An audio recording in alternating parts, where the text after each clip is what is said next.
All right, we'll start off with a mic check. If you can say and spell your first and last name for me, please. Chad Landry, ChadLandry. Okay, and I want to say I am genuinely so sorry about the passing of your daughter.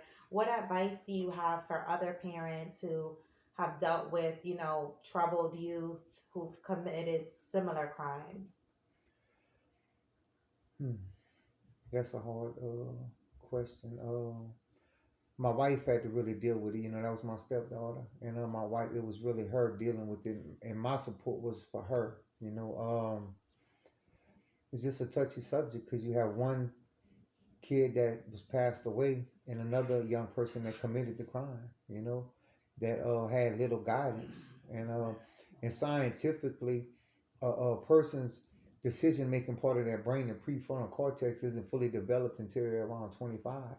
And a lot of times, what we're doing is we're prosecuting youth as adults when they don't even have the decision making capacity as adults do.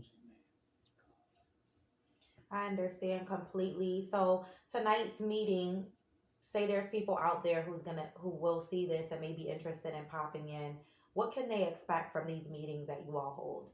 This first community meeting is basically it's our first chapter meeting, is to get the community of Lafayette and surrounding areas out to let us know how Flick can play a part in helping the youth in the area and surrounding areas, and give us some um, and give us some pointers on what they think is the problem out here, or what can be improved, and then that way we could try to get with the right people and take the necessary steps to improve these situations in these different areas, because it's all about the kids. Definitely. And there's so many families who end up in difficult situations where their child or children have been arrested, but they don't have the money or resources to just up and get a lawyer and things like that. What kind of resources are you hoping the community will eventually get? Well, first of all, a lot of people, when they go in front of the judicial system, is they offer the plea bargain, and a lot of times the plea bargains really aren't fair. And I've been in those situations myself. As my first time, I went to adult prison at 18, and so when you hear a plea bargain that's not a lot of time, you get excited, because people's telling you, well, you can get 20 years for this or 10 years for this, and they're offering you 2 and 3 years. You just want to hurry up and sign without knowing your rights and things of that nature. So I would just recommend to get the proper counsel, and if you can't afford it, maybe do some research. Nowadays we have Google, we have different avenues, they have legal aid out there, they have different resources that a person could get educated properly to make the right decisions or the better decisions. Definitely. And then you also have like a keynote speaker tonight who will talk about a therapeutic community. What do you mean? What are some things that the community members can do to help, prevent more and more kids from being locked up? We need to step up as a community and be there for these kids. A lot of times, if it's not our kid, we're not really worried about it. We're not realizing that the kids are our future, as a whole. And, we need more mentorship programs. We need more programs to teach kids that they are created with potential inside of them. And they're not a product necessarily of their environment or their past traumas, that they can move forward past those things and past those issues and become the man or woman that they want to be, providing they have a desire or belief. It all starts with a belief. And a lot of kids, they don't believe in themselves. I didn't believe in myself. Nobody told me, man, you could do anything you want to do if you put your mind to it or if you want it bad enough.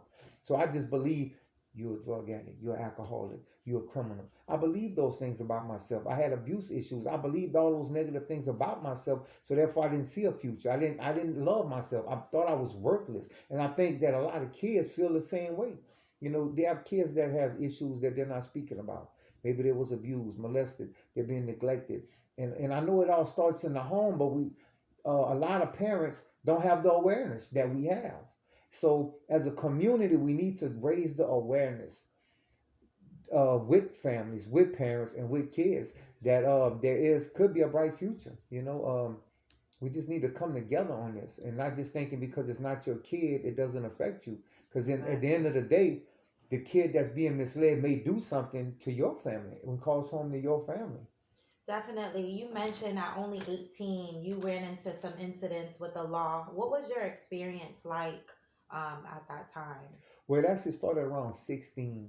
I started using drugs and alcohol at 12 to mask a lot of the pain I was going through. Like I said, I was molested, I was abused, I was neglected. And looking back now, I don't have a victim mentality about those things. But as a kid, I felt like a victim because I was, in fact, victimized. And so using drugs and alcohol caused me to do crimes like burglaries and stealing things or selling drugs to provide more drugs for me to mask the pain that I was going through. And I went in a youth facility at 16. And I remember the trauma and the terror. And I actually broke out of that facility. You know, I was tired of fighting. They were threatening to jump me, you know, and I broke out. And because I broke out and I had done turned 17 in Louisiana at 17, if you commit a crime, you are considered an adult. That's the only time you considered an adult in Louisiana is if you commit a crime at a young age.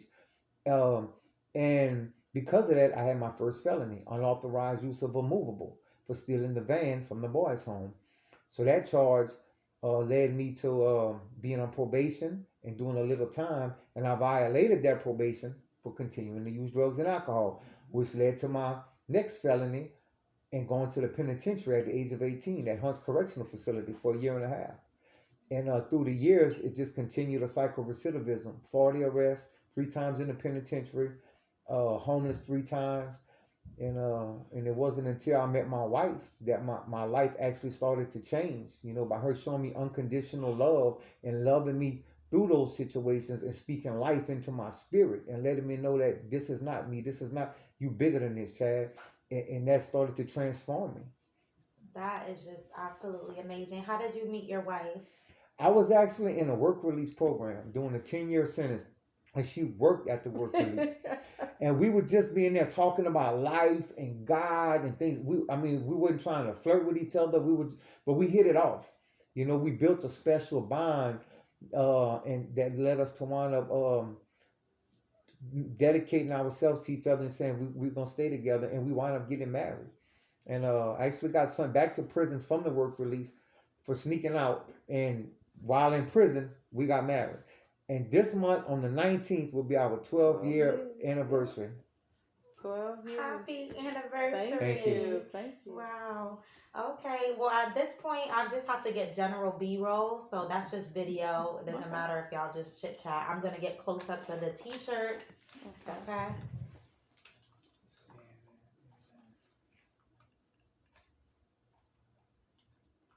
You're sitting down looking like a statue.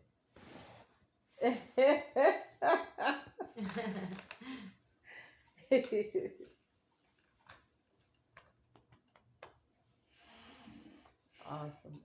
You did really well. You did too. Both of y'all Thank you. did. Love it. We've been getting a lot of Interview requests.